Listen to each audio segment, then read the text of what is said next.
आज तक आपने सुना होगा कि इब्लीस हमेशा इंसान को इबादत से गुमराह करने की कोशिश करता है, मगर आज की यह कहानी इतनी अजीब है कि इसे सुनकर आप हैरत में पड़ जाएंगे। एक शख्स अंधेरी रात में नमाज अदा करने के लिए अपने घर से निकला। रास्ता बहुत अंधेरा था और चलते हुए उसे ठोकर लग गई। वह मुंह के बल गिर पड़ा और कीचड़ से लथपथ हो गया।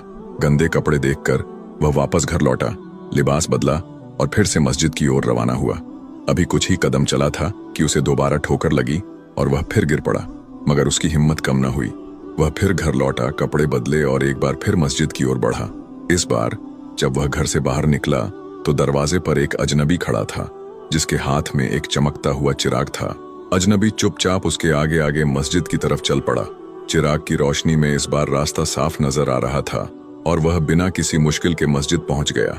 मस्जिद के दरवाजे पर वह अजनबी ठहर गया और नमाजी अंदर चला गया। नमाज अदा करने के बाद जब वह बाहर निकला तो देखा कि वह अजनबी अभी भी खड़ा था, मानो उसे घर छोड़ने आया हो।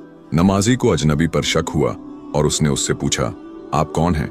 अजनबी ने जवाब दिया, मैं इब्लीस हूँ। यह सुनकर नमाजी हैरान रह गया और बोला, शैतान मुझे मस्जिद तक कैसे छोड़ने आया?